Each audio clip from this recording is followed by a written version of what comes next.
Nei, það sé ekki fínar fyrstu 20-25, gefur svo mark og seinni hálfleikurinn algjört ógeð. Já, mér fannst fyrir hálfleikurinn að mörgu leyti, mér fannst gameplanið að virka ágætlega. Mér fannst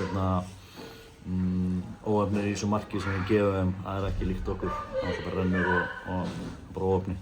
Eins og segja, mér fannst fyrir hálfleikurinn bara fínn, mér fannst þess samt svona smá orkuleysi og mér fannst tölum við það að við værum svona svolítið, þurftum aðeins að skrúa upp einhvern veginn tempóið á okkur og einhvern veginn mannstu svona svolítið soft við á.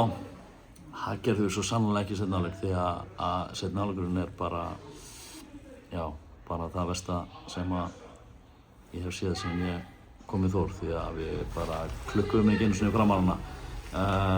Og að mörgu leyti fannst mér það bara hugafastlegs eðlis. Það ekki því að við erum eitthvað hægari eða lakari þegar þú veist í líkamlega. Þetta var bara, það var algjört afhróð í seinni hálfleik. Hvernig er hægt að einhvern veginn trekkja hugarfarið og viljan í gang þegar það er búið að ganga illa svona undanfarið?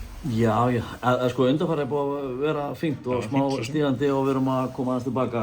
Það er svona leiðilegt að þessi seinni hálfleikur komi í dag.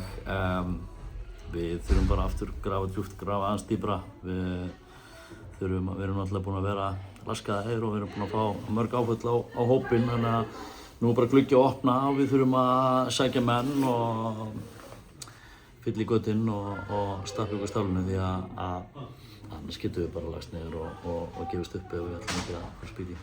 Þið ætlið sérst að reyna spilningur á botninum? Já, ég meina, þú veist, annars værum við ekki í þessu. Mikið talað styrkingar í glugganum og nefnir svo sem sjálfur Aron Einar aðstoðarþjálfarinn í dag ætlið að kynna hann á morgun eða hinn? Já, ég er að vona að það klárist og svo vonandi einhverjir 2-3-4 viðbót. Ertu búinn að negla niður eitthvað? Ertu með eitthvað plön eða áfram? Já, við erum bara að vinna í þessum málum og ég ætla bara rétt að vona að það komi einn styrking núna á næstu dögum og fleiri en einu og fleiri tvær. Það er press á því að styrkja hópinn og styrkja liðið af því að þessar frammistöður eins og í dag er ekki boðlegar á þessu leveli. Nei, og eins og segir, þú veist, það er líka búið að höggva aðeins í hópinn og við erum búin að vera, þú veist, við erum ekki búin að vera heppnasta liðið í deildinni, en það, þú veist, það lóðir oft við liðum í næri helmingnum. Já, við munum styrkja liðið og þetta er klart. Takk fyrir.